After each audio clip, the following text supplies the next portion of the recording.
Welcome to the New Warehouse podcast, first episode of 2025. So, first off, Happy New Year, and thank you so much for tuning in at any point during 2024. And if this is your first time tuning in 2025, welcome. So, what happened in 2024 in the warehousing world? Automation and robotics has become certainly prevalent within our industry.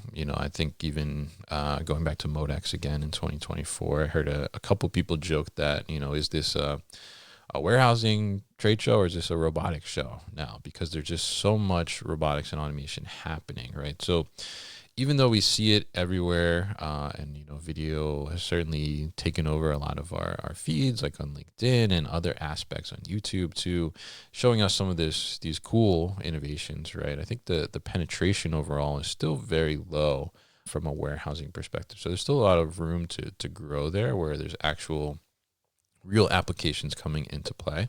But I do believe that we are on the cusp of seeing a pretty pivotal moment for automation with the impending port strike coming up on January 16th. So, we're not starting 2025 off slow or quiet, I will say.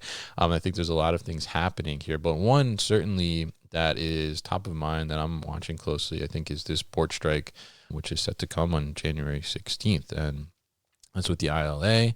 Multiple ports impacted, as we saw earlier in the fall of 2024, where, negotiations, there was some agreement, but suspended the strike until January 15th, I think is supposed to end, right? So January 16th, we're looking to potentially see another strike at the port, which will be super impactful to the supply chain, definitely. But the one sticking point that stands out to me in what the union's calling for is a full ban of automation at the port. So they're trying to protect jobs, which is certainly understandable. They don't want to see job replacement, right, by automation, which I think has been certainly a topic of discussion and debate for quite some time.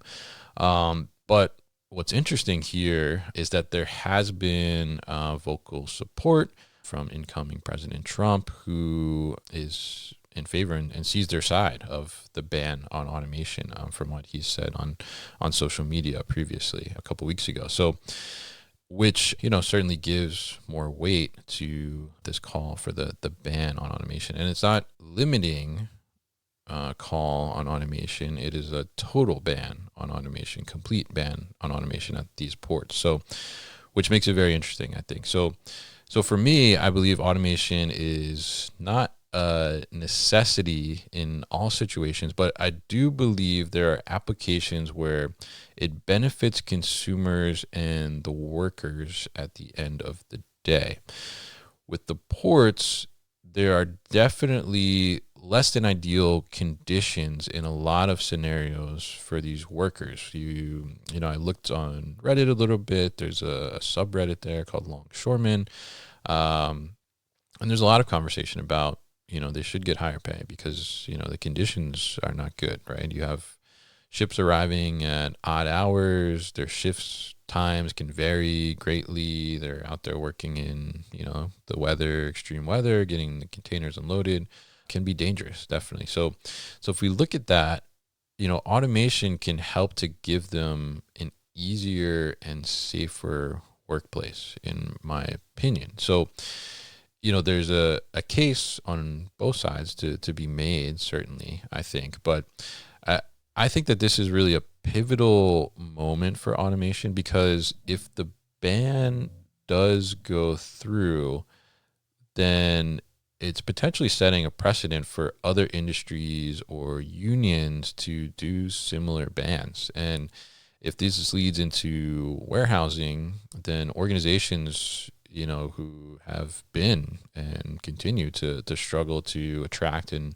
retain talent within the warehouse itself will be challenged even further.